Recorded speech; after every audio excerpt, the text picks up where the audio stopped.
Well, in a moment, we'll get the reaction from our correspondents in the Netherlands and Germany, who have also banned Turkish rallies. But first, let's go to Ankara, where TRT World's Andrew Hopkins is standing by. Andrew, good to see you. So we've heard from various leaders in Turkey talking about consequences. Do we know exactly what that means?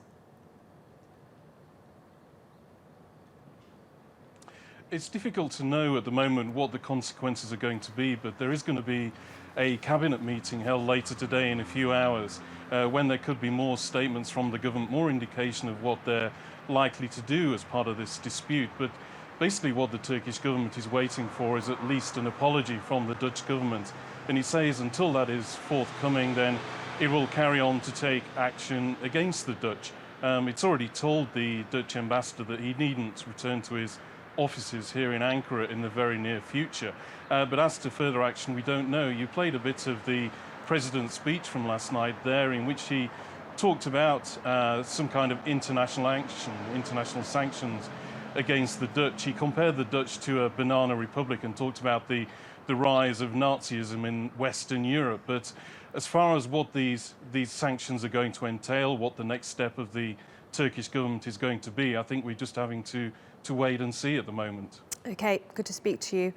Let's go straight to Amsterdam, where Simon McGregor-Wood is standing by.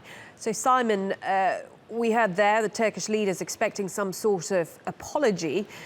Is there any chance of that apology coming? Have the Dutch changed their position in any way? Well, there's no sign of that so far on Monday morning, Marlene. There is widespread support for Dutch Prime Minister Mark Rutte's position on this. I think particularly given the kind of rhetoric coming out of Ankara and from other Turkish ministers over the weekend, particularly with reference to these criticisms and accusations of Nazism and fascism. That has not gone down well here, and I think, if anything, has hardened the resolve of Dutch politicians. Mark Rutte said yesterday, as you might remember, that he was willing to consider moves to de-escalate this crisis. But for as long as this language continues to come from Turkish politicians, he didn't see how he could do that. This is a little flavour of what he had to say on this issue when he spoke on Sunday. The scenes we have seen yesterday in the centre of Rotterdam. And then some Turkish politicians are talking about Nazism and fascism in relationship to the Netherlands. This country, as the mayor of Rotterdam pointed out yesterday, was bombed during the Second World War by the Nazis. It's totally unacceptable to talk in this way. So, of course, there is absolutely no way excuses can be made. They should make excuses for what they've done. Simon, yesterday we also heard from Denmark, who have also postponed a planned meeting with the Turkish president. Is it fair to say that the European countries are banding together against Turkey on this? Well, there does seem to be an emerging consensus, Marlene. People taking their lead from first the German government and now the Dutch. In terms of their opposition to Turkish politicians coming into their territories and pursuing this domestic political agenda connected to the referendum. You're right, the Danish Prime Minister, who we understand was about to host in the next week or two, his Turkish counterpart, Mr. Yildirim, released a statement on Sunday saying that he now feels that visit should be postponed. And we're also hearing on Monday morning that the Swedish government is deciding to cancel a proposed visit by another Turkish minister to Stockholm in the next few days. So there does appear to be a pulling together of European opinion on this issue. Now, the Dutch elections are on Wednesday, and this all sort of began because of the elections. What effect do you think this row is going to have on the results? Well, there is, of course, some uncertainty about that. I think in the initial aftermath of the demonstration and the violence we saw in Rotterdam on Saturday night, some Dutch analysts were concerned that it might play into the hands of the right-winger Geert Wilders and his Freedom Party, notoriously anti-immigrant and anti-Muslim.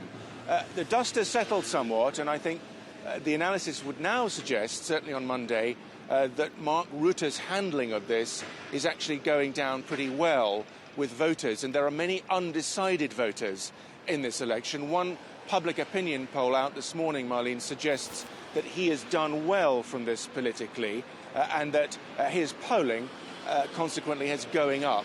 But of course, we will not know until Wednesday.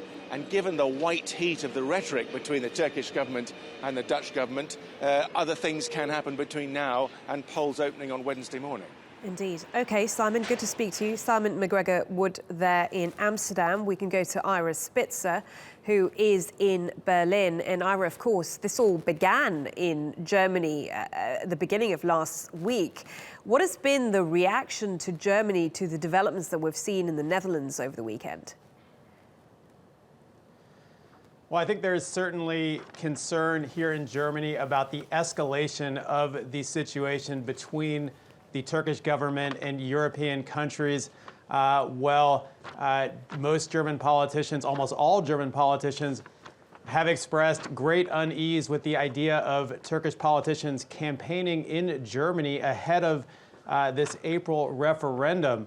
The actual banning of ministers from entering the country is a step further than Germany would like to go. And of course, that could have a ripple effect in the future here in Germany. So that is an area of concern. We've heard from several German politicians recently about this issue. The defense minister, Ursula von der Leyen, pointing out that after both the Dutch election campaign and the Turkish referendum are completed, that Germany and Turkey are still neighbors. So they will have to figure out how to work together despite this tension. But at the same time, she also pointed out that these references to Nazis, which of course in Germany are more people are more sensitive here than anywhere else in Europe to that kind of language, pointing out that the right to free speech was to some extent called into question by the use of those types of terms. So a very controversial situation in Germany right now.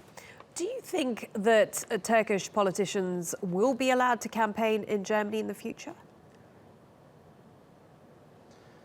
Well, that's a difficult question to answer. What we've heard from the Interior Minister, Thomas de Maizière, as well as other German leaders, is that they are referring back to the German Constitution to kind of look at what is allowed. Now, under those terms, it would certainly be reasonable to expect Turkish ministers to enter the country and to exercise the right to speak. However, that has not been possible in the past week for various security concerns. So I don't expect to see the type of ban that we saw in the Netherlands over the weekend, but to actually campaign in Germany, that is something that both the public here is certainly concerned about and is also very unpopular politically. So for politicians to come out and support those types of campaigns is a big question mark going forward.